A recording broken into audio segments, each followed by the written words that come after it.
feel like your spouse is the problem in your marriage? Do you feel like they can't communicate effectively, or they don't take responsibility and they leave you with all the work, or they know you're unhappy in your marriage, but they refuse to talk to anyone about it?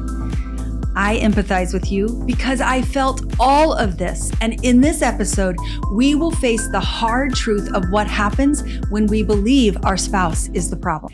Hi, I'm Julia Woods. I'm a couples coach and I have been married for over 3 decades. When couples start working with me, it's pretty common for them to feel like their spouse has the bigger issues that need to be addressed in order for the marriage to work. And within a very short time, they face the hard truth that when we think our spouse is the problem in the marriage, it's actually us. You know the old adage that when you have one finger pointing at someone else, you have 4 fingers pointing at yourself? This is just like that.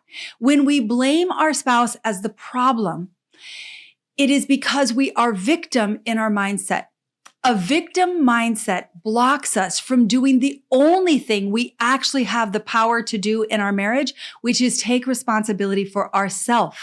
The results in any marriage are created by both parties. It's like a dance. One of you says or does something, the other responds. Back and forth, the dance steps occur, and together you produce the results that you have.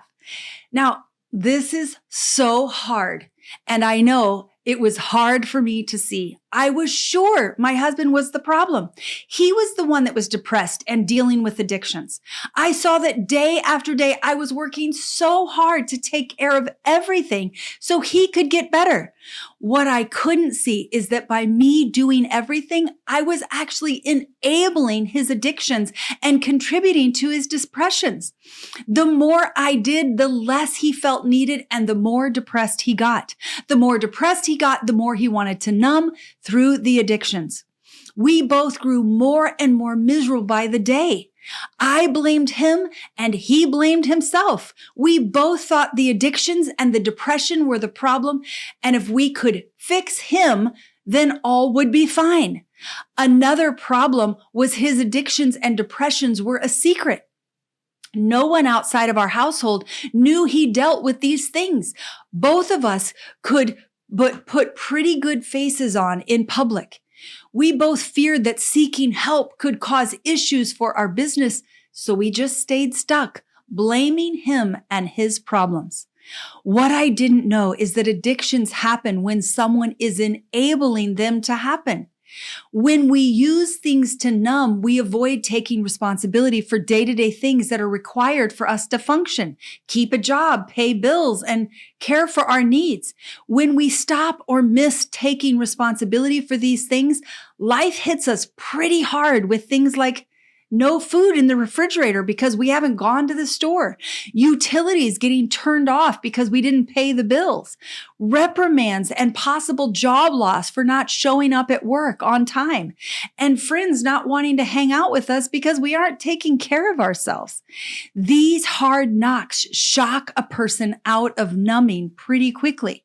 But when this person is married or partnering with someone who cushions the hard knocks of life for them, it enables the person to continue and grow their addictions.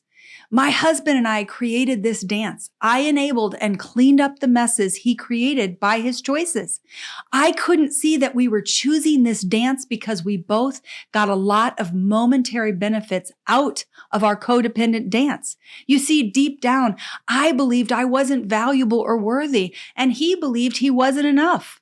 When he didn't show up for me, I got to be right that I wasn't worthy. When I blamed him as the problem and criticized his choices, he got to be right that he wasn't enough.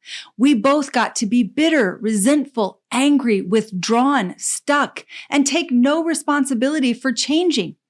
But the long-term prices we were paying were loss of our intimacy and connection, love, joy, hope, our confidence, our peace, our growth, and so much more was lost in all of our choice to momentarily settle for those strange benefits we get when we get angry and we feel like someone else is the problem and we get to feel shame and all these things that for the moment they feel good. Then I read the book Codependent No More by Melody Beattie, and I learned that in a codependent relationship, the enabler must change first.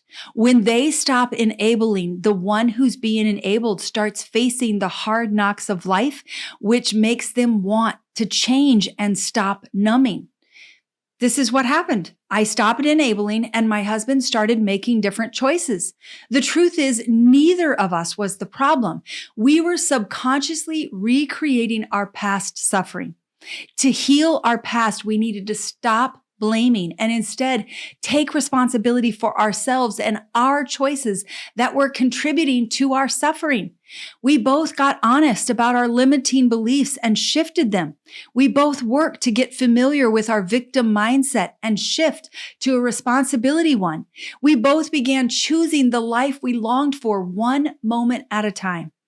I am so grateful that I learned the moment I blame my spouse as the problem, I'm in a victim mindset, which will keep me stuck in the very thing I say I don't want. I'm so grateful for people who have helped me grow a responsibility mindset that helps us look at our choices and take responsibility for the future that our choices are creating. If you're listening and you realize that you blame your spouse as the problem in your marriage and you want to grow a responsibility mindset, you will find a free ebook called Turn Defensiveness into Connection in the description under this video. In this ebook, I go into great detail about how I shifted from a victim to a responsibility mindset in the area of finances in our marriage. It will help you expand on what I've shared with you here. I'm so grateful that you have been here with me, and I hope this episode has been helpful for you, even though it might be a little hard to consider. If it has, would you let me know that by subscribing to this channel, by clicking that subscribe button below and sharing in the comment section one thing that you are taking away from this episode? I look forward to seeing you the next time. Hey, hun. Yes. What was it like when I stopped enabling you? Oh, it was difficult. It was difficult because there was a piece of me that enjoyed enabling. Yeah, it was crazy. We both said we wanted to have a happy marriage, but we were both getting a lot out of me enabling you.